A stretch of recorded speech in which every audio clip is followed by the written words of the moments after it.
भगवान नारायण के ध्रुव जी हुए, प्रहलाद जी हुए, नारद जी हुए, सबसे बड़े भगत का नाम शिव जी है। क्या है? भगवान शंकर भगवान नारायण के सबसे बड़े भक्त हैं। तो ये दोनों एक ही हैं। एक रूप में वो शिव हैं, एक रूप में वो विष्णु हैं, एक रूप में वही राम है, एक रूप में वही कृष्ण है। तो ये अलग अलग बिल्कुल नहीं है। जब हम कभी उज्जैन जाते हैं ना महाकाल के दर्शन करने, जब हम कभी काशी जाते हैं ना भगवान विश्वनाथ के दर्शन करने, तो पता है हम शिव जी का दर्शन करने तो जाते हैं, पर शिव जी से कहते हैं प्रभु आप तो शिव जी हो और हमारे हृदय में तो कृष्ण बैठे हैं, तो ऐसी कृपा करो शिव जी कि हमारे हृदय में जो कृष्ण बैठे हैं उनके चरणों में हमारा दिनों दिन प्रेम बढ़ता रहे, प्यार बढ़ता रहे। यही हम शिव जी से कहते हैं। क्योंकि नरसिंह मेहता की जो भाभी थी ना बहुत अच्छी नहीं थी। नरसिंह जी बचपन से अंधे थे, और अंधे ही नहीं बहरे भी थे, उन्हें सुनता भी नहीं था, दिखता भी नहीं था। नरसिंह जी की दादी बड़ी चिंता करती थी कि मेरे मरने के बाद मेरे पोते का क्या होगा। तो नरसिंह जी को ना रोज शंकर जी के मंदिर लेकर जाती थी दादी अम्मा। छोटे से थे नरसिंह जी, 5 वर्ष के कह सकते हो, 5 साल का बालक नरसिंह। दादी ले जाती थी। एक दिन वो शिवरात्रि थी, सारे भगत लोग भगवान शिव के मंदिर में पूजा कर रहे थे। तो क्या हुआ, दादी माँ पहुंच गई नरसिंह को लेके और शंकर जी को जल चढ़ा के, हे शंकर जी मेरे पोते की आंख लौटा दो, ये देख नहीं पाता, ये सुन नहीं पाता, ये बोल भी नहीं पाता, गूंगा है। कुछ लोग कहते हैं कि वो देखते थे पर बोलते और सुनते नहीं थे। ठीक है, आंख कान फ्यूज थे। शंकर जी से कह रही हैं कि प्रभु इन पर कृपा करो। तब सच्ची बात है कि शंकर जी उस दादी अम्मा की सेवा से ना प्रसन्न थे। तो शंकर जी ही एक साधु के रूप में बैठे थे। याद रखना, जब किसी के आशीर्वाद से, जब गुरु के आशीर्वाद से आपका काम बन जाए तो समझना कि भगवान ही गुरु के रूप में आए और आपका काम बना करके चले गए। नरसिंह जी के साथ यही घटना घट गई। अब दादी माँ ने देखा कि एक बाबा जी बैठे हैं और बड़े प्रेम से, बड़े तेजस्वी तपस्वी और जप कर रहे हैं। दादी अम्मा को लगा कि मैं आज बाबा से कहूंगी कि बाबा कृपा करो, छोरा कम से कम बोलने तो लगे, सुनने तो लगे। तो चली गई दादी अम्मा छोरे को लेके। बाबा, ओ बाबा। बाबा तो आंख बंद किए बैठे। अब दादी अम्मा और कस के बैठ गई आसन लग। बाबा, ओ बाबा। बाबा जी कुछ नहीं, वो तो जाप कर रहे थे, वो तो संत थे, भजन कर, आंख बंद कर। अब मैया बैठी, बाबा, ओ बाबा, बाबा, बाबा, ओ बाबा, बाबा, बाबा, ओ बाबा, बाबा, बाबा। अब बाबा तो भगवान भूल गए क्या जप रहे, वो बाबा भी बाबा बाबा जपने लगे। बोले कौन बैठा, आंख खोली तो ये बूढ़ी माँ बैठी थी, और बूढ़ी माँ ने अपनी गोद में नरसिंह को बिठा लिया। बाबा, बाबा जी बोले क्या हुआ मैया? बाबा बड़ी कृपा कर दो, ये छोरा छोटा सा, मुझे कुछ नहीं चाहिए, ये देख नहीं, ये सुन नहीं पाता और बोल नहीं पाता, इस पर कृपा कर दो। आप तो बड़े तपस्वी संत हो, ये मेरा छोरा बोलने लगे, सुनने लगे, बस आशीर्वाद दे दो, मैं मरने वाली हूँ, कम से कम ये छोरा, इसकी जिंदगी सवर जाए आपके आशीर्वाद से। संत जी दयालु थे। संत जी ने बच्चे को अपनी गोद में बिठाया। बेटा यहाँ आओ। गोद में बिठाया, और जब गोद में बिठा करके सिर पे हाथ फेरा और बच्चे के कान में संत जी ने कहा, बेटा बोलो राधे श्याम, बेटा बोलो, बोलो, बोलो कि बेटा बोलो राधे श्याम, कि बेटा बोलो राधे श्याम। और जैसे ही ये शब्द कान में पड़ा नरसिंह जी के भक्तों, वो नरसिंह खड़ा हो गया बालक और नाच नाच करके कहने लगा कि बोलो, बोलो राधे श्याम, कि बोलो बोलो राधे श्याम कि बेटा बोलो राधे श्याम। मैया जी बोलो राधे श्याम। गुरु जी बोलो राधे श्याम। भगत के वश में है भगवान, भाव से मिलते हैं भगवान।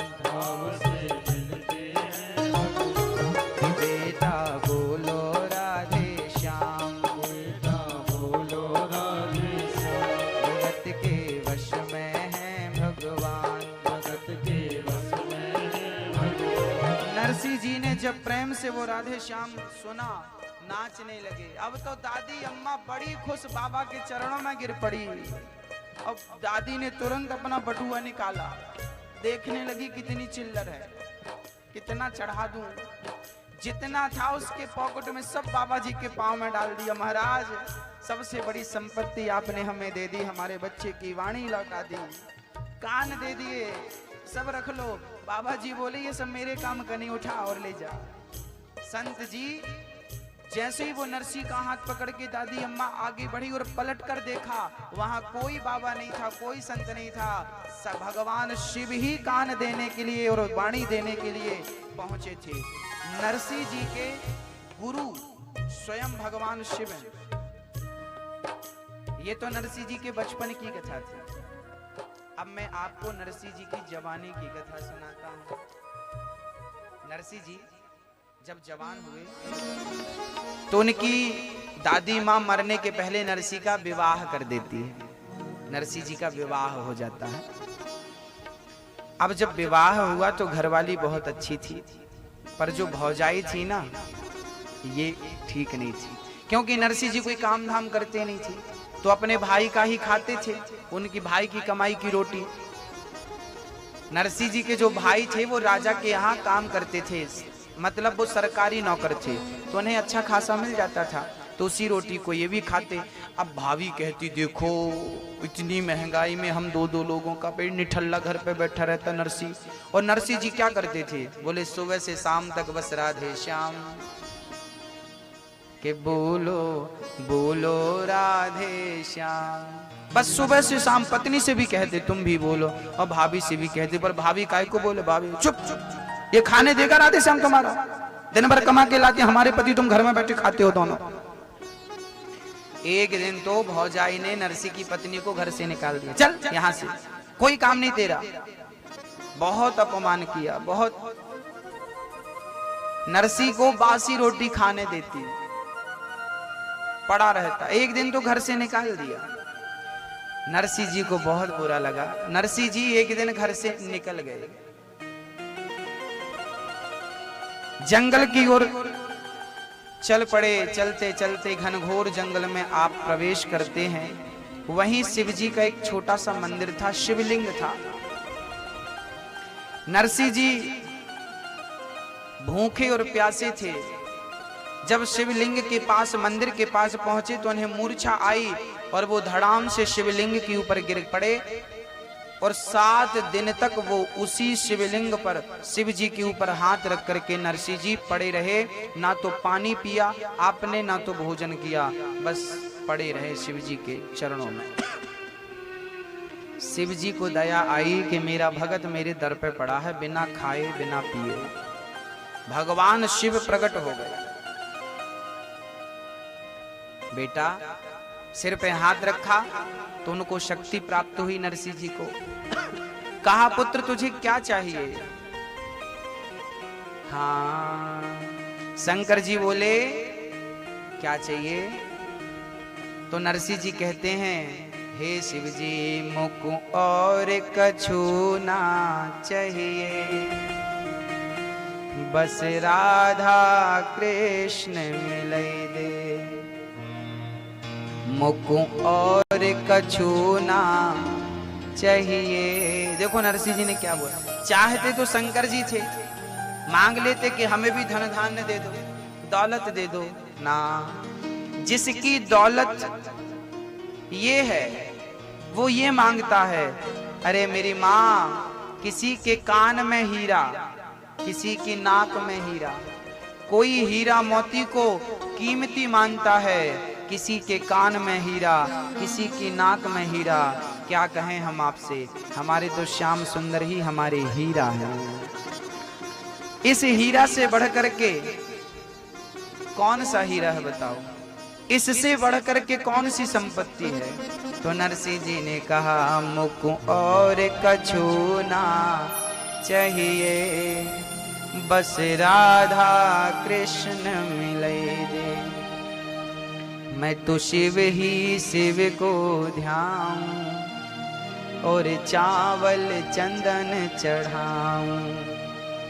मैं तो शिव ही शिव को ध्याऊं और चावल चंदन चढ़ाऊं। मुझको और, शंकर जी बोले क्या चाहिए? नरसिंह जी बोले कछु ना चाहिए, बस एक बार हमें राधा और कृष्ण का दर्शन करा दो, एक बार हमें दर्शन करा दो। अच्छा, शिव जी ने पूछा कि आपको क्या चाहिए? तो नरसिंह जी ने कहा कि जो आपको प्रिय है वो आप दे दो। जो भाई हमारे हिसाब से मत दीजिए, जो हमारे लिए अच्छा हो वो आप दे दीजिए। तो शंकर जी बोले हमें क्या प्रिय है? नरसिंह जी ने कहा आपको क्या प्रिय है? तब शंकर जी ने कहा हमें तो राधा कृष्ण प्रिय है। हमें तो जब वो राम और सीता के रूप में आए थे तो हमें राम सीता प्रिय थे, अभी वर्तमान में वो राधा कृष्ण के रूप में आए हैं तो हमें राधा कृष्ण प्रिय है।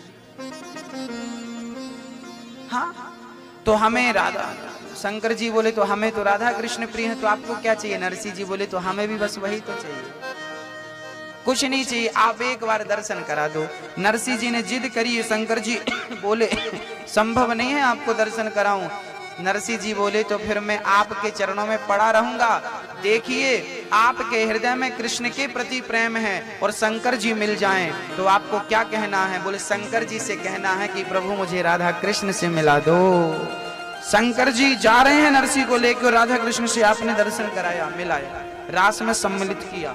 भगवान ने नरसिंह को घुंघरू दी, केदारो राग दिया, जब इच्छा हो गाना हम आएंगे। और भगवान ने भेज दिया नरसिंह को, जाओ। नरसिंह जी बोले प्रभु आपका दर्शन करने के बाद, आपके धाम में आने के बाद भी किसी को वापस जाना पड़ता है क्या? भगवान बोले जाओ इसलिए ताकि तुम हमारे नाम का प्रचार प्रसार कर सको, सबको कह सको कि आप भी बनो भगवान के योग्य, आप भी करो भगवान का भजन। सच कहूं मैया जी, हमें भगवान ने आपके पास इसलिए भेजा है कि इन लोगों के हृदय में भक्ति का दीपक जला दो। दीप जलाने के लिए आए हैं हम।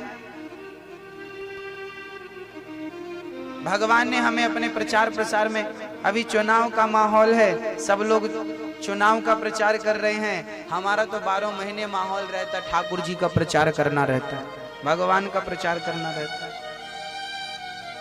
कृष्ण नाम का प्रचार करना है, राम नाम का प्रचार करना है, राम नाम की महिमा सब तक पहुंचानी है, राम नाम के बारे में, राम नाम के बारे में सबको बतलाना है। मैया जी एक बात बताओ, आप लोगों को भगवान पर भरोसा है कि नहीं? चलिए भरोसा है, ठीक है, ये बताओ भगवान है या नहीं? कभी कभी ये भी प्रश्न खड़ा हो जाता हो अचानक, भगवान है कि नहीं? भगवान है ये बात आपको कब पता चली? ईश्वर है ये बात आपको कब पता चली? आपसे मैं आपका अनुभव जानना चाहता हूं, बताइए, आप बताइए, ईश्वर है ये बात आपको कब पता लगी? भगवान है कब पता चला? दादाजी आपको, भैया जी, मैया, अच्छा भैया आप बताइए, भगवान है ये बात कब पता लगी? कब पता लगी? कुछ ऐसी घटना घटी आपके जीवन में जिस घटना ने आपको मजबूर कर दिया कि ईश्वर है? ऐसा हुआ आपके साथ? क्या हुआ? खड़े होके बता।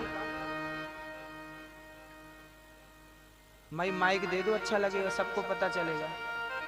हम आपसे भी पूछेंगे, आपको भी बताना पड़ेगा भगवान है, आपको कब पता चला? क्योंकि हम कथाएं सुनाते रहे बहुत कुछ, पर कभी कभी ये विश्वास ही नहीं हो पाता कि भगवान है भी या नहीं। कई लोग तो संदेह करते भगवान तो है ही नहीं।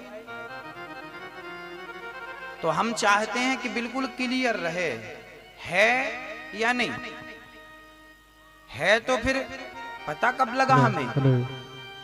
ये भैया जी बताएंगे कि इन्हें कब पता लगा कि भगवान है। हेलो, कब पता लगा आपको? 2 शब्दों में बोलिएगा, थोड़े से शब्दों में। गुरु जी को चरण स्पर्श जी। मुझे जब पता चला कि भगवान से जो मांगा मैंने, हाँ, मांगते ही कुछ दिनों बाद वो सारी चीजें मिल गई जो मुझसे मांगा था। बहुत बढ़िया। जब पता चला कि भगवान वाकई है। बहुत बढ़िया, ताली बजाइए। जो चाहा था वो मिल गया, तो विश्वास करने के लिए इतना पर्याप्त था। देखिए, भगवान हर इच्छाएं पूरी करते हैं सबकी। आपकी इच्छा भी हो और आपकी मेहनत भी हो, कर्म भी उसके साथ होना चाहिए। आप ईश्वर की कृपा भी होती है और आपका कर्म भी साथ देता है। तो कर्म के साथ कृपा बहुत बढ़िया होती है। ईश्वर हैं, सब महसूस कर सकते हैं इस बात को। आपके जीवन में कभी कभी घटनाएं घटी, आप बताएंगे, और कोई बताएगा?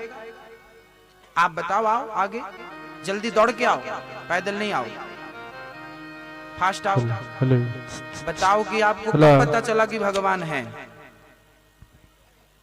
कब पता चला? राधे राधे। राधे गुरुजी राधे। को मेरा चरण स्पर्श।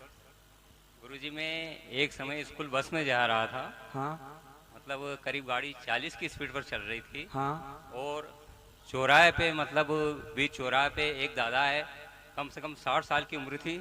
बस थोड़े से नज़दीकी मतलब दादा थे और हमारी गाड़ी थी।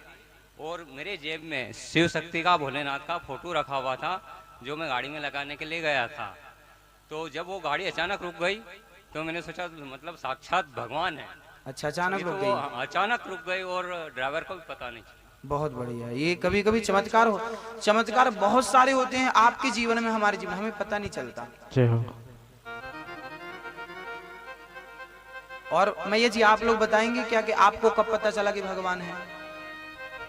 आप बताएंगे? आजा दौड़ के, फास्ट आना। आगे इस तरह भैया माइक दो, और तेज, और दे दो भैया माइक।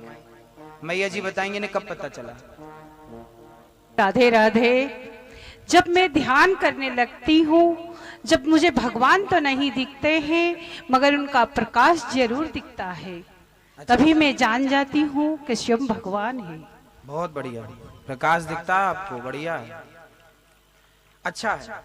सबके जीवन में घटनाएं घटी हैं, हमें पता है। आप सारे लोग अपनी अपनी बात रख सकते हैं, आपने ये बातें रखी, अच्छा लगा। ईश्वर है ये महसूस आपको भी होता।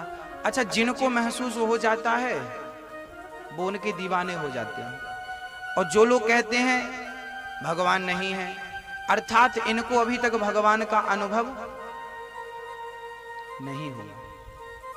अनुभव नहीं हुआ, नहीं हुआ तो वो विरोध करते हैं, भगवान तो है ही नहीं। आप लोग कथा सुनने आते हैं तो बहुत सारे लोग कहते होंगे आप लोग पागल हैं।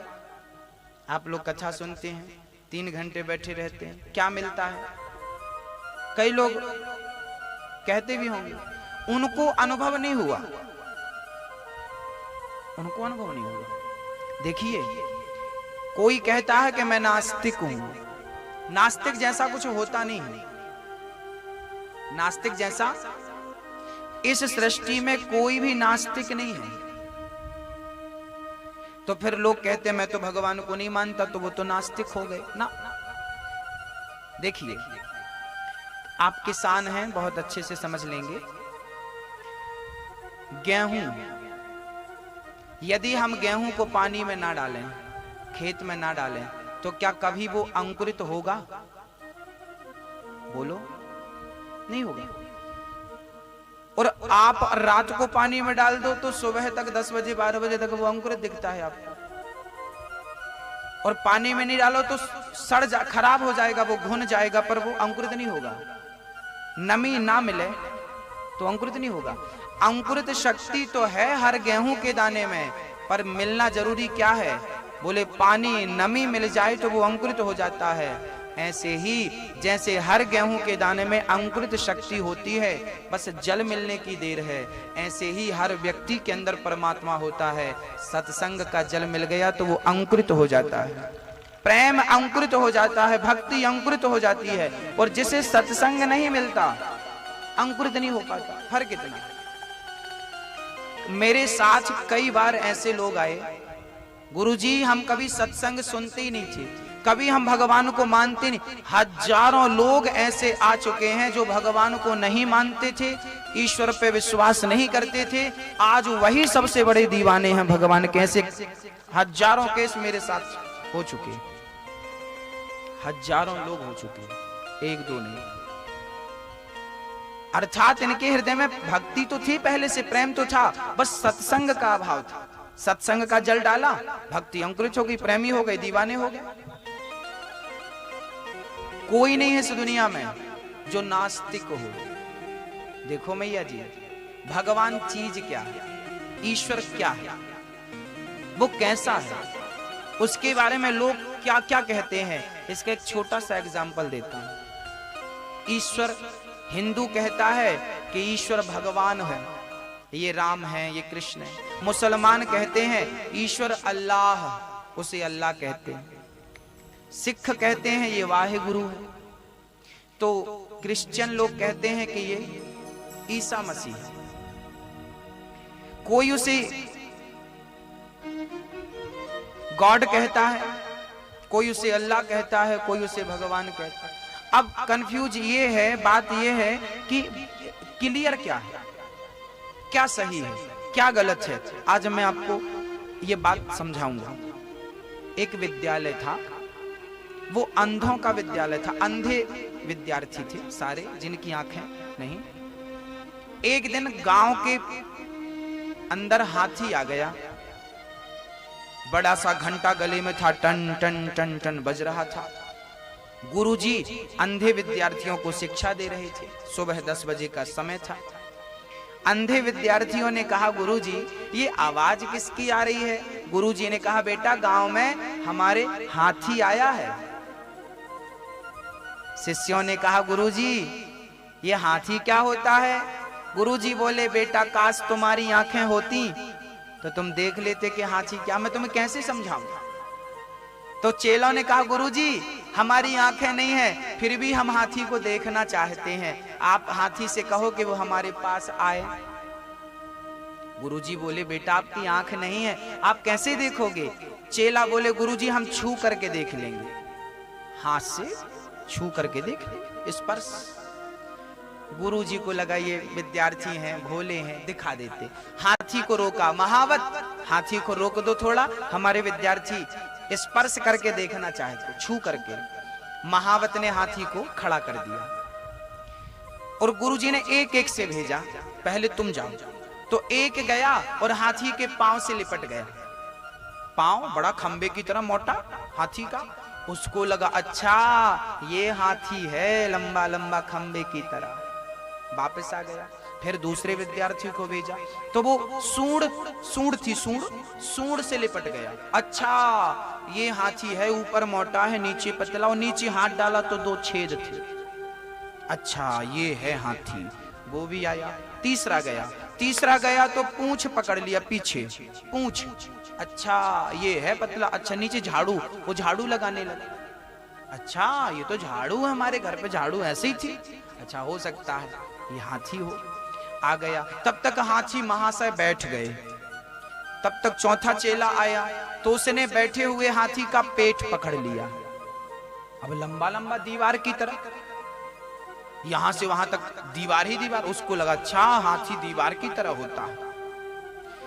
तभी हाथी लेट गया तो कान नीचे आ गए। एक विद्यार्थी गया तो हाथी के कान पकड़ के आ गया, अच्छा ये हाथी सुपड़े की तरह आ गए। सारे विद्यार्थी, कोई पांव पकड़ा, कोई हाथ सूंड पकड़ा, कोई कुछ, आ गए। हाथी चला गया, अब बैठ गए। गुरुजी ने बोला, बेटा ये बताओ आपने हाथी को देखा? सबने हाथ, हाँ हाँ हाँ हमने देखा। गुरुजी बताओ तो फिर हाथी कैसा था? तो जिसने सूंड पकड़ी उसने कहा पतला पतला सा था, ऊपर से मोटा, नीचे पतला, नीचे 2 छेद। दूसरा बोला गुरुजी गलत बोल रहा है, हाथी को हमने पकड़ा था खंबे की तरह था, पिलर की तरह। हाँ। तीसरा बोला गुरुजी दोनों गलत बोल रहे हैं, हाथी तो सुपड़े की तरह था, सूप की तरह, जिसने कान पकड़े। तो एक बोला गुरुजी सब गलत बोल रहे हैं, हाथी तो झाड़ू की तरह था, बिल्कुल पतला पतला, नीचे झाड़ू जैसा था। अब सारे विद्यार्थी आपस में झगड़ा करने लगे, नहीं नहीं तुम गलत बोल रहे हो, नहीं नहीं तुम गलत, नहीं नहीं हम सही बोल रहे हो। अब आप लोग बताइए कि भाई इनमें से सही कौन बोल रहा है? आप बताइए, निर्णय आप दीजिए, इनमें से सच कौन बोल रहा है? बोलो। कौन बोल रहा? कौन सच बोल रहा है? चलिए सभी बोल रहे हैं सच, तो फिर ये बताओ झूठ कौन बोल रहा है? हाँ? अब समझिए, ना तो ये सच बोल रहे हैं ना तो ये झूठ बोल रहे हैं। इनका सच भी पूर्ण सच नहीं है और इनका झूठ भी पूर्ण झूठ नहीं है, ये अर्ध सत्य बोल रहे हैं। इन्होंने जितना देखा है इन्होंने उसी को पूर्ण समझ लिया, जबकि इन्होंने जितना देखा है उससे ज्यादा था हाथी। बस हिंदू ने जितना देखा उसने परमात्मा के बारे में उतना कह दिया, मुसलमान ने जितना देखा उसने उसके बारे में उतना कह दिया, सिख ईसाई ने जितना देखा उस ईश्वर के बारे में उतना कह दिया। हमने जितना देखा है, जितना जाना है, उससे कई गुना अधिक परमात्मा है भक्तों, कई गुना। हमने अपूर्ण को ही पूर्ण मान लिया। हमारे जानने, हमारे समझने, याद रखना भक्तों, हमारी बुद्धि से परे है भगवान। पहली बात समझना, आपकी बुद्धि में जिस परमात्मा ने ये पूरा ब्रह्मांड बना दिया, क्या उस परमात्मा को समझने की, जानने की काबिलियत है? हमें तो गणित के कठिन से कठिन सवाल समझ में नहीं आते, आता है? हमें तो 12वीं और पीएचडी में पसीने छूट जाते हैं। तो परमात्मा को समझना सरल बात है मेरी माँ। भगवान अब झगड़ा करते, हिंदू झगड़ा करता, मुसलमान झगड़ा से, तो ये झगड़ा, वो विद्यार्थी आपस में झगड़ा करने लगे। भाई झगड़ा क्यों करते हो? तुमने जितना देखा है उससे ज्यादा आपने भगवान के बारे में जितना सुना होगा भक्तों, हमने भी जितना सुना है उस सुने से ज्यादा ईश्वर है। ईश्वर तो समुद्र की गहराई की तरह है, ईश्वर तो सिंधु है और हमें तो केवल एक बिंदु मिली है। ईश्वर तो सिंधु है और हमें कितना मिला? केवल एक बिंदु, एक बिंदु। ईश्वर सिंधु है, इसलिए भगवान को लेकर झगड़ा ना हो। समझ रहे हैं दादाजी, भैया जी? ईश्वर को लेकर झगड़ा ना हो। वो अब विज्ञान कहता है कि आकाश गंगाओं में बहुत सारे ब्रह्मांड लटक रहे हैं, बहुत सारी पृथ्वियां लटक रही हैं। अब बताओ मेरी माँ, जिस परमात्मा ने ये पृथ्वी बनाई, ये सृष्टि बनाई, अच्छा गधे को काखा गाघा याद कराओ, याद करेगा? और काखा गाघा का मतलब क्या गधा समझेगा? जैसे गधा कभी काखा गाघा नहीं समझ सकता, ऐसे हम परमात्मा के सामने गधे हैं, उसका काखा गाघा भी नहीं समझ सकते। एक सज्जन बोले कि भगवान ने ये सृष्टि क्यों बनाई? एक गाना भी आपने सुना होगा, दुनिया बनाने वाले काहे को दुनिया बनाई, क्या तेरे दिल में समाई, ऐसा कुछ गाना है, सुना होगा आपने। एक सज्जन ने हमसे कहा कि महाराज जी भगवान ने दुनिया क्यों बनाई? हमने कहा से क्यों का उत्तर तुम्हारी समझ में कभी नहीं आएगा, क्योंकि से क्यों का उत्तर समझने के लिए तो हम गधे हैं उस परमात्मा के सामने, है ना? हाँ, इसलिए आप बहुत कुछ समझें, अच्छी बात है, लेकिन सबका सार है राम नाम। यदि राम नाम जपोगे तो वो चाहे तो तुम्हें सब दिखा सकते हैं, वो चाहे तो सब दिखा सकते हैं। वो अब अर्जुन को भी भगवान ने अपना विराट स्वरूप दिखाया। कब दिखाया? जब भगवान ने कहा, अर्जुन ने कहा प्रभु हमें अपना स्वरूप दिखाओ। अर्जुन ने कहा दिखाओ। भगवान बोले तुम्हारी इन आंखों में शक्ति नहीं है कि तुम हमारा विराट। अच्छा, आप लोग सूर्य को देख सकते हैं क्या? आप और हम सूर्य को कभी नहीं देख सकते मेरी माँ। तो हाँ, एक सूर्य को हम नहीं देख सकते, तो जिस परमात्मा ने ये सूर्य बनाया है, जिसके अंदर ऐसे करोड़ों सूर्य का प्रकाश है, उसे आप और हम क्या देख पाएंगे? क्या देखने की, वो खड़ा भी हो जाए तो क्या देखने की सामर्थ्यता है? आपकी तो आंखें बंद हो जाएंगी, चक्काचौंध हो जाएगा। जिस दिन वो परमात्मा आपके सामने आके खड़ा होगा तो आप खोल नहीं पाएंगे आंखें। अर्जुन कहा हमें दिखाओ, तब भगवान ने अपना स्वरूप दिखाया। उसके पहले अर्जुन को भगवान ने दिव्य चक्षु दिए, दिव्य नेत्र दिए, दिव्य चक्षु दिए। तब कहीं जाकर अर्जुन ने भगवान को देखा और देख कर कहा प्रभु हमें इस स्वरूप में आनंद नहीं है, हमें हमारे सामने अब उसी कृष्ण के रूप में आ जाओ। हम तो उसी में सुखी थे, उसी में आनंदित थे, उसी में। मैया जी, गंगा में ढेर सारा पानी है, गंगा में ढेर सारा पानी है, पर आपको पीना कितना है?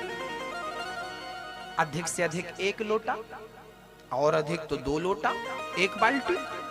इससे ज्यादा तो नहीं पी पाएंगे ना आप एक बार में। पी लेंगे क्या? गंगा में पानी बहुत है, पर आपकी क्षमता नहीं है कि वो सारा पानी आप पी सको। बस परमात्मा उस गंगा की तरह है जिसमें बहुत क्षमता है। ऐसी और पृथ्वियां बनाने की, आप जैसे और करोड़ों अरबों लोग बनाने की क्षमता है।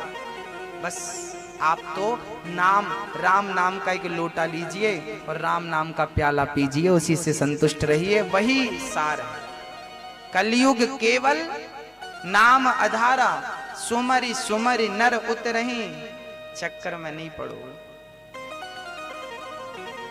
केवल नाम, केवल नाम। मैया जी, भगवान सर्वत्र हैं, बस प्रेम की जरूरत है।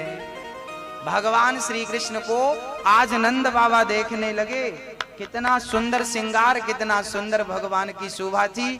आओ जरा हम देख लेते हैं। अच्छा, भगवान दिखने में कैसे होंगे बताओ मैया जी? ओ मैया,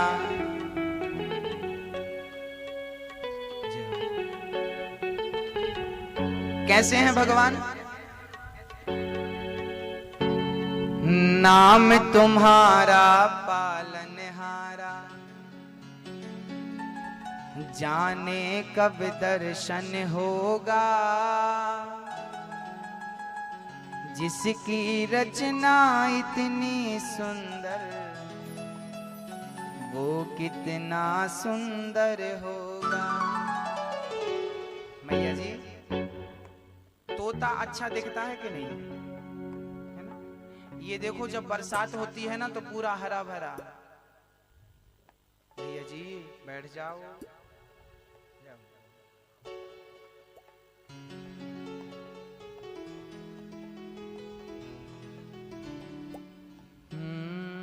नाम तुम्हारा पालनहारा, जाने कब दर्शन होगा, जिसकी रचना इतनी सुंदर, वो कितना सुंदर हो। जब बारिश होती है ना तो ये पृथ्वी दुल्हन की तरह सज जाती है, कितना सुंदर लगता है। बाग बगीचे कितने अच्छे लगते हैं, ये फूल कितने अच्छे लगते हैं, कितना सुंदर, देखो कितना बढ़िया नजारा है। जिसकी सृष्टि इतनी अच्छी है। दादाजी आप कितने सुंदर दिख रहे हैं। जिसने आपको बनाया है सोचो वो कैसा होगा। आप तो अपने आप को खूब देखते हैं, वाह कितना बढ़िया बनाया भगवान ने। आपको इतना सुंदर बनाया तो वो स्वयं स्वयं कितना सुंदर होगा। नाम तुम्हारा पालनहारा, जाने कब दर्शन होगा, जिसकी रचना इतनी सुंदर, वो कितना सुंदर होगा। दीन दुखी का इस दुनिया में कोई नहीं सहारा है, झूठी दुनिया मेरे प्रीतम, तू ही एक सहारा है।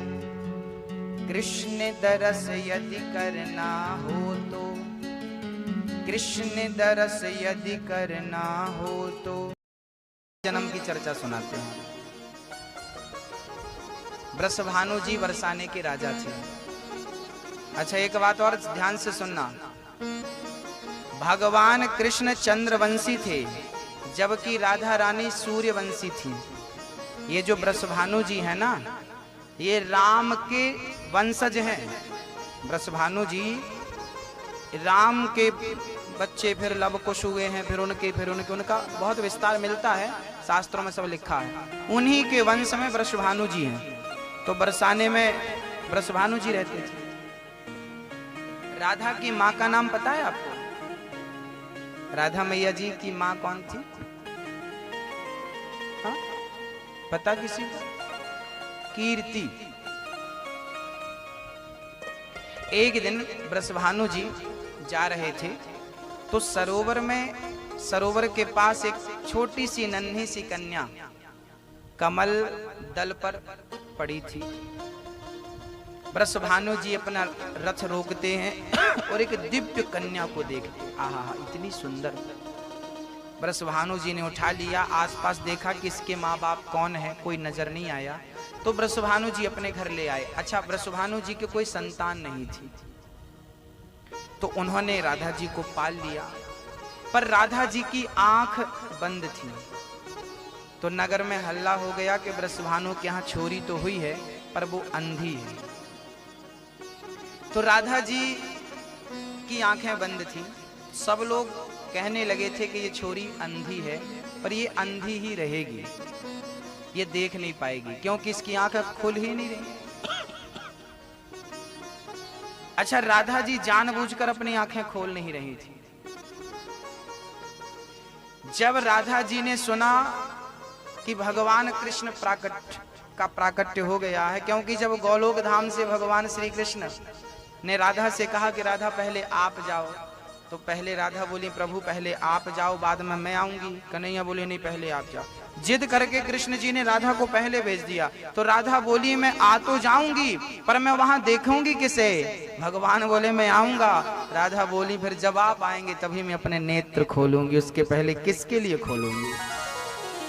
तो राधा जी एक दिन जब वृषभानु जी को पता चला कि नंद के यहाँ छोरा हुआ है, तो नंद की बधाई देने के लिए बरसाने से सखियां सखा और बरसाने के, अच्छा, नंद राय जी के और वृषभानु जी के बड़े संबंध थे। ये बड़े मित्र थे, एक दूसरे के साथ रहा करते थे। तो आज जब भगवान कृष्ण का जन्मोत्सव मनाया गया ना, लाला का जन्म हुआ, दूर दूर से लोग आए।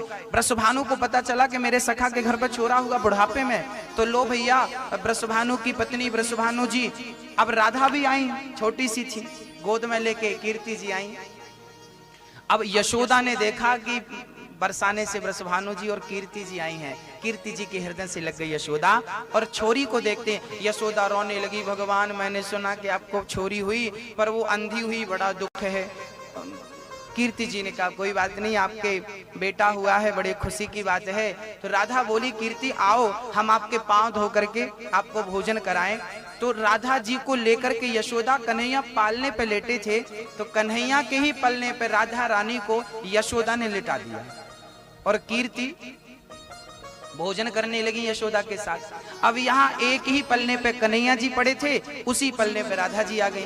अब जब राधा जी आई तो राधा जी बड़ी थी, उस समय राधा जी पलटने लगी थी, है ना, तो पलट गई राधा जी और पलट करके सिर उठाया ऐसे, और सिर उठा करके कन्हैया को पहले तो हाथ से टटोला कि है कि नहीं, पहले हाथ बढ़ाकर देखा है, तो जैसे ही हाथ बढ़ाया तो कन्हैया के हाथ में राधा जी का हाथ चला गया। कन्हैया जी ने थाम लिया, समझ गई राधा रानी कि जिन्हें देखना था वो यही है। और धीरे धीरे फिर राधा जी ने अपने दोनों नेत्रों को जब खोला तो सामने टुकुर टुकुर हमारे श्याम सुंदर देख रहे थे राधा जी को और मुस्कुरा रहे थे। लो जगत का पालनहार गोलोक से चलकर आज इस मृत्यु लोक में अपनी लीला पूरी करने के लिए प्रकट हो रहे हैं। राधा और कृष्ण दोनों एक ही पलने पे। आज राधा जी जब देखी कन्हैया को आंख खुल गई, बस वो छवि राधा ने हृदय में बसाई, कभी भूली नहीं। अब भोजन प्रसादी करके कीर्ति आई अपनी छोरी के पास, तो देखा तो टुकुर टुकुर देख रहे। अब तो कीर्ति को यकीन नहीं हुआ ये मेरी छोरी है कि किसी और की है। अरे यशोदा, तेरे घर पे और कोई छोरी भी है क्या? ना बहन, मेरे घर में छोरा है। तो ये छोरी किसकी है? मेरी छोरी कहाँ गई? अरे यशोदा बोली, बहन तेरी छोरी ने यही तो वस्त्र पहने थे, तेरी वाली है ये। अब तो कीर्ति नाचने लगी, भगवान मेरी छोरी ठीक हो गई, अंधी नहीं है, ये देख सकती है। हृदय से लगा लिया। अब तो दो उत्सव चालू हो गए, एक तो भगवान के जन्म के और राधा जी का भी जन्मोत्सव अब ही मनाया गया, क्योंकि आंख अब खुली है। एक के साथ एक फ्री, एक उत्सव के साथ दूसरा उत्सव सम्मिलित हो गया और खूब आनंद हुआ, खूब धूम मची। अभी भगवान 6 दिन के थे, 5 दिन कैसे गुजर गए। जन्मोत्सव के 6वां दिन आ गए। नंद बाबा सोचे कि मैं कंस को बधाई देके आऊं, नहीं तो कहेगा कि तुम्हारे बेटा हुआ, आपने बधाई नहीं दी, बुरा ना मान जाए। हाँ, तो नंद बाबा बधाई देने चले गए। बधाई अर्थात जैसे आप शादी करते हैं ना भाई, आपके भी घर बेटा बेटा होता है तो फिर आप भी सबको बोलते हैं कि भाई साहब आना, हम जन्मोत्सव मना रहे हैं बच्चे का, उत्सव करते हैं ना आप लोग। तो नंद बाबा ने कहा कि हम कंस को भी बोल दे, नहीं कहेगा लो हमें नहीं बुलाए। तो बधाई लेकर के नंद बाबा चल पड़े। और उसी समय पूतना मौसी, कंस की एक संगनी थी, नाम था पूतना, बड़ी भयंकर थी। पूतना चल पड़ी, पूतना चल पड़ी भगवान को मारने। जाओ पूतना, कंस ने कहा जितने बच्चे प्रकट भये हैं सबन को मार डालो। अब पूतना आकाश मार्ग से चल रही है, दिखने में तो बड़ी कुरूपणी है। पूतना को लगा मैं ऐसे रूप में जाऊंगी, सारे बच्चे छिप जाएंगे, मुझे कोई मिलेगा नहीं, मेरा काम पूरा होगा नहीं। तो पूतना ने अपनी शक्ल बदल ली। पूतना लोक बालघिनी राक्षसी रुधिरासना जिघांसया पहरये स्तनम दत्वा सद्गति। पूतना चल पड़ी। अभी भगवान का उत्सव चल रहा था कि पूतना अपनी शक्ल बदल के इतनी सुंदर बन के आई। मैया जी पूतना बड़ी कुरूपणी थी, पर आज आई है ना तो बड़ी सुंदर बन के आई है। सुंदर बन के आई और बिल्कुल धड़ धड़ धड़ धड़ अंदर चली गई। कोई उसे रोका भी नहीं, बड़ी सुंदर थी ना, गहने वहने पहनी, सबको लगा अच्छे घर की कोई बहू होगी, तो कोई रोका नहीं। यशोदा के पास पहुंच गई। अरे यशोदा, यशोदा बोली बहन आप कौन? अरे मोको नहीं जाने, मैं फलाने पंडित जी की पंडिताइनी हूं। यशोदा बोली तो आप कैसे आई? पूतना बोली सुनो, मेरे स्तनों में अमृत है, जो बालक मेरा दूध पीता है ना फिर वो कभी मरता नहीं। तो यशोदा बोली बहन मेरे छोरा को भी दूध पिला दे। पूतना तो चाहती थी कि मैं दूध पिलाऊं, क्योंकि पूतना के स्तनों में जहर था। वो कालकूट नाम का जहर भर के चलती थी और बच्चों को पिलाकर मार डालती थी, उनका खून पी लेती थी। पूतना रक्त पिया करती थी।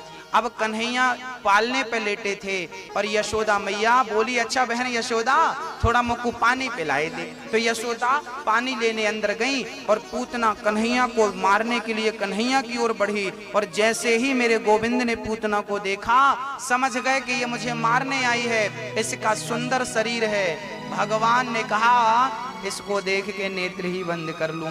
भगवान ने पूतना को देखना उचित नहीं समझा, अपने दोनों नेत्र बंद कर लिए। अच्छा भगवान ने नेत्र क्यों बंद किए? क्योंकि पूतना जहर पिलाने आई है और जहर पीने का काम तो शिव जी का है। मानो आंख बंद करके शंकर जी को बुला रहे हैं, शंकर जी आओ मौसी जी का जहर जल्दी से पी लो। अथवा भगवान ने नेत्र इसलिए बंद कर लिए क्योंकि पूतना का तन सुंदर है, शरीर सुंदर है ना, मेकअप करके आई है। पूतना का तन सुंदर है पर मन सुंदर नहीं है। भगवान कहते हैं जिसका तन सुंदर होता है मन सुंदर नहीं होता, ऐसों को मैं देखना भी पसंद नहीं करता, इसलिए नेत्रों को कर लिया बंद। भगवान क्या देखते हैं? तन की मन।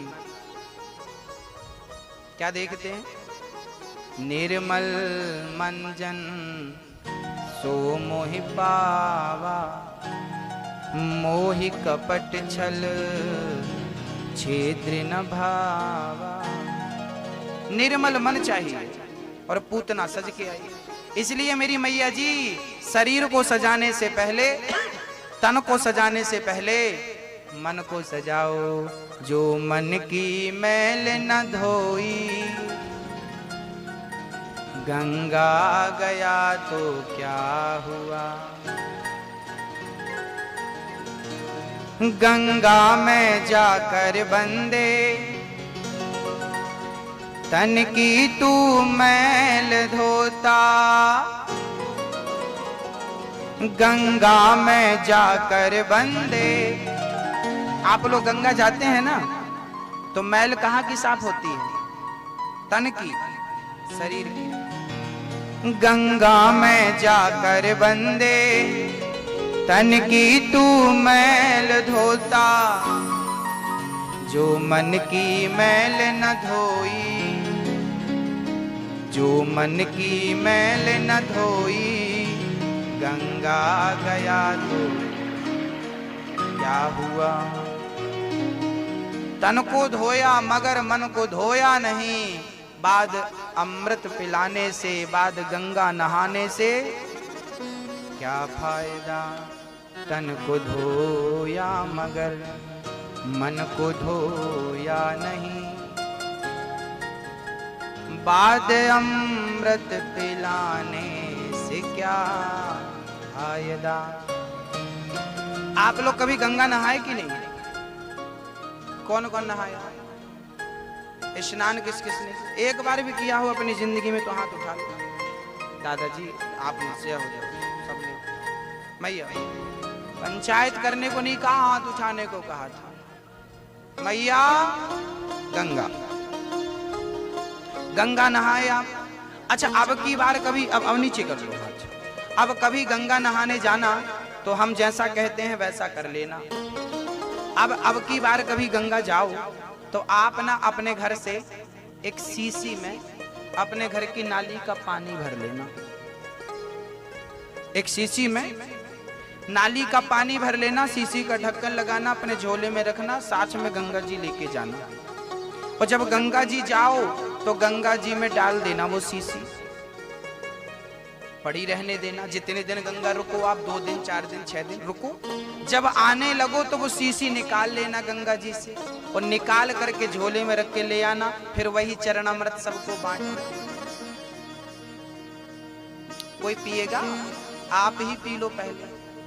पियोगे? पियोगे नहीं? क्यों क्यों नहीं पियोगे? अरे गंगा से निकली, आपने तो एक डुबकी लगाई, वो तो 6 दिन से पड़ी थी। तो बताओ वो 6 दिन में शुद्ध हो गई क्या? हो गई क्या? यदि वो 6 दिन पड़ी हुई शुद्ध नहीं हो सकी तो तुम एक डुबकी में कैसे शुद्ध हो गए?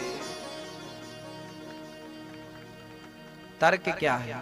तर्क ये है कि उस सीसी के ऊपर से तो पानी गुजर गया पर अंदर जैसा था वैसा ही रहा। तो तुम गंगा नहाने के पहले जैसे थे बाद में भी वैसे ही हो, तो गंगा नहाने का फायदा क्या? गंगा नहाने से तन का नहीं मन का मैल धुलना चाहिए। कथा सुनने से मन शुद्ध होना चाहिए। तीर्थ यात्रा करने से मन शुद्ध होना चाहिए। तीर्थ यात्रा कर ली, चारों धाम कर ली, गंगा नहा ली, भागवत करवा लिया, कर लिया भागवत, सब कुछ कर लिया, पर मन शुद्ध नहीं हुआ तो सब कुछ करना बेकार। ये सारे साधन इसीलिए तो हैं कि मन शुद्ध हो जाए। मन शुद्ध नहीं हुआ, भगवान कहते हैं निर्मल मन जन। तुम्हारे शरीर पे गंदगी लगी रहेगी तो भगवान बोलेंगे कोई बात, हमें कोई प्रॉब्लम नहीं है। आप गोरे हो कि काले हो, लंबे हो कद में कि छोटे से हो कद में, कोई प्रॉब्लम नहीं कि आप किस जाति से हो, हिंदू हो मुसलमान हो। रस खान तो मुसलमान थे।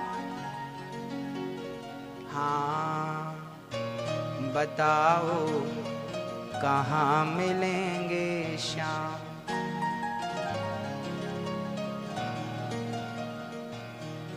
चरण पादुका लेकर सबसे, चरण पादुका लेकर सबसे पूछ रहे रस खान, बताओ कहाँ मिलेंगे, बताओ कहाँ मिलेंगे, बताओ कहाँ मिलेंगे श्याम, बताओ कहाँ मिलेंगे श्याम, बताओ कहाँ मिलेंगे श्याम, बताओ कहाँ मिलेंगे श्याम। चरण पादुका लेकर सबसे,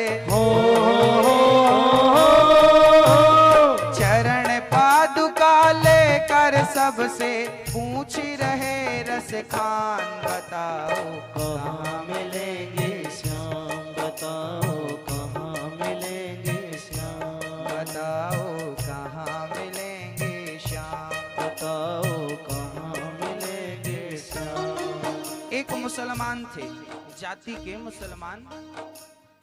एक दिन हिंदू की दुकान, हिंदू भाई की पान की दुकान थी, तो मुसलमान भाई पान खाने आए। किसके घर? हिंदू के दुकान पर। हिंदू भाई ने पान लगाया, खान साहब को बढ़िया सा पान खिलाया। अब जब पान खाने लगे खान साहब, तो हिंदू की दुकान पे कन्हैया का एक चित्र लगा हुआ था। खान साहब बोले, भैया ये बालक कौन है, किसका बालक है? तो हिंदू भाई ने कहा, ये हमारे श्री कृष्ण हैं, ये हमारे श्याम हैं, ये भगवान हैं। खान साहब ने कहा कि यार ये जो बालक है इसकी माँ बड़ी लापरवाह है। क्यों क्यों लापरवाह है? भाई थोड़ा जल्दी कर लो, टाइम कम, जल्दी फटाफट करो।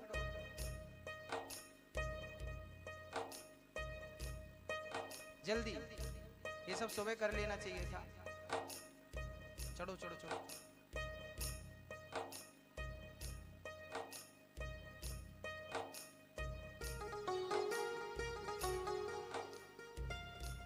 रस खान जी कहने लगे कि ये माँ बड़ी लापरवाह है, देखो कितना सुंदर बालक है और इसने कोई चप्पल जूता नहीं पहनाया, बालक नंगे पांव खड़ा है, जंगल में कितना कष्ट हो रहा होगा। तो पान वाले ने यूं ही कह दिया कि भाई तो आप ही बनवा दो चरण पादुका, आप ही पहना दो।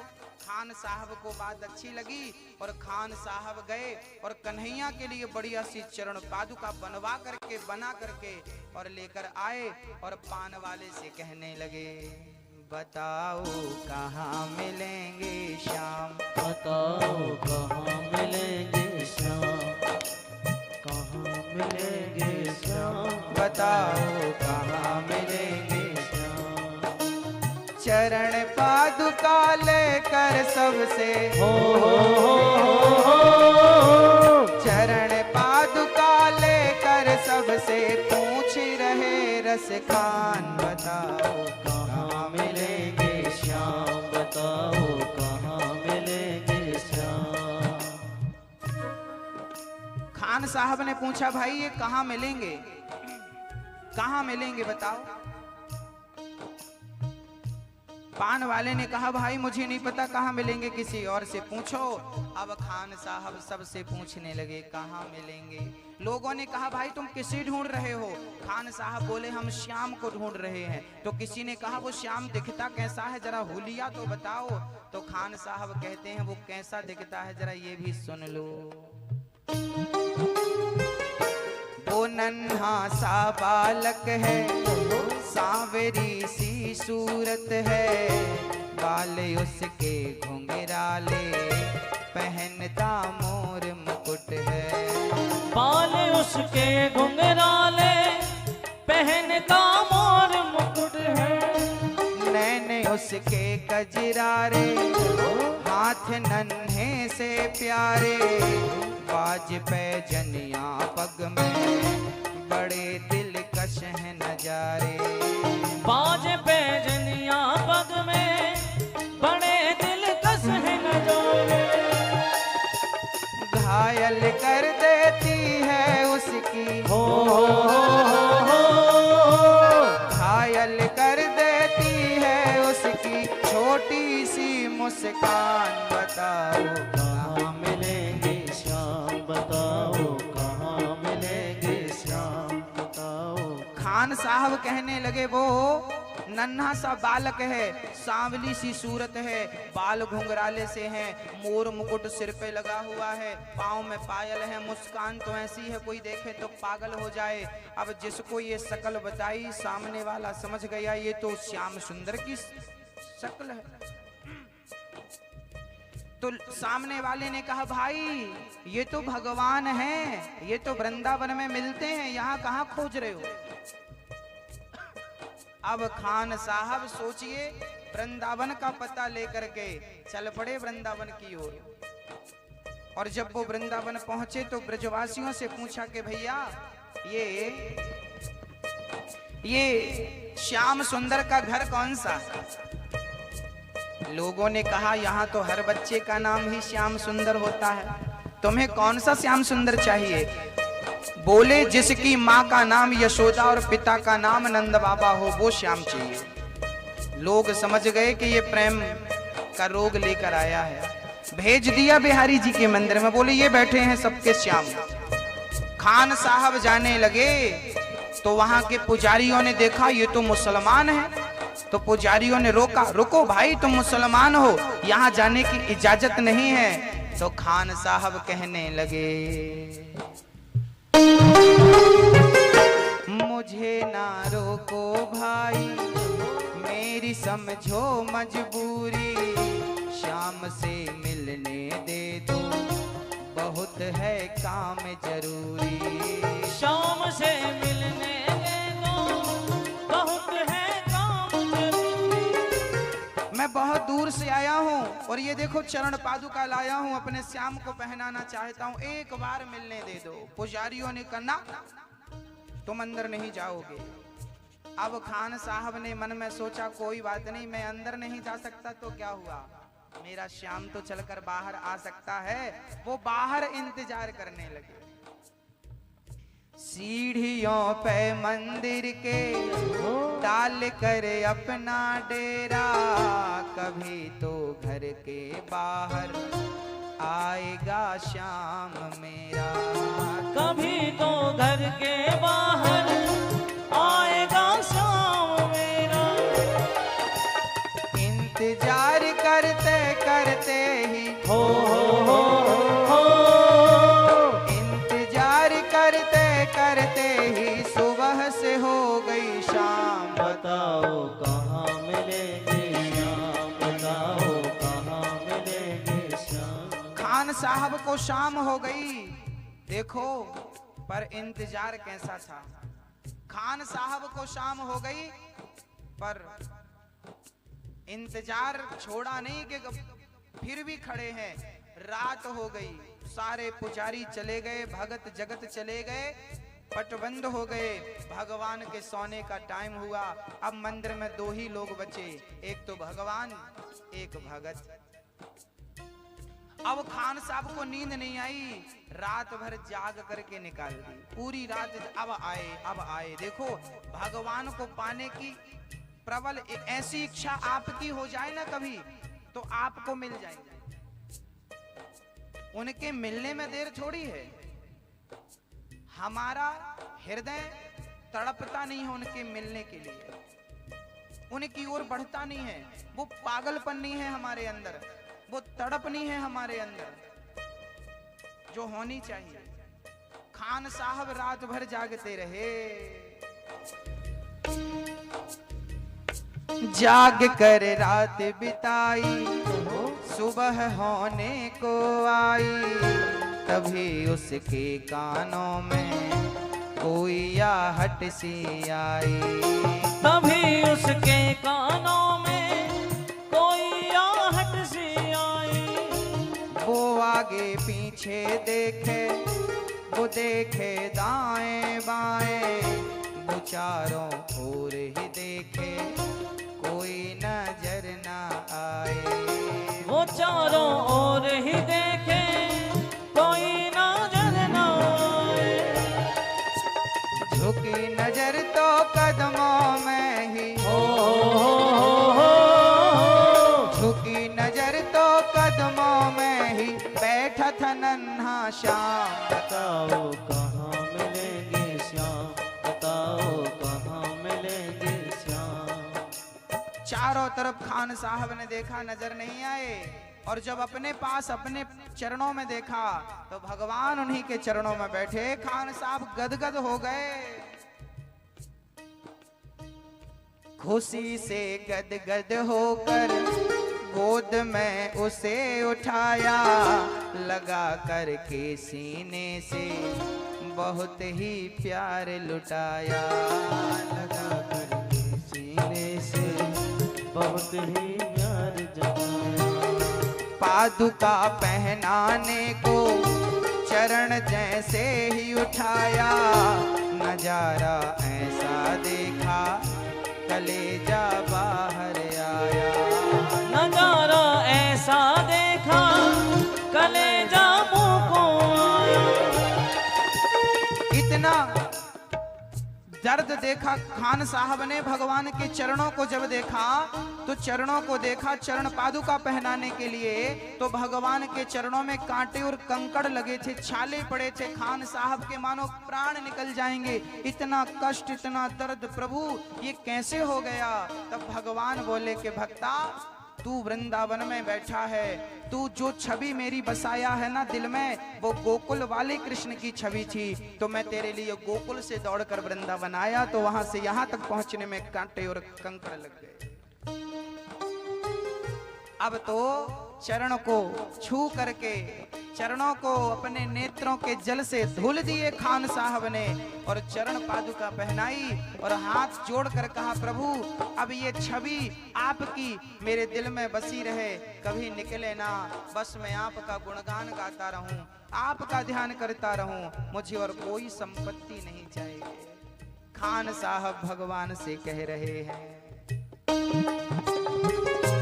श्याम की बातें सुनकर कभी वो हुआ दीवाना, कहा मुझको भी दे दो अपने चरणों में ठिकाना। कहा मुझको भी दे दो अपने चरणों में ठिकाना।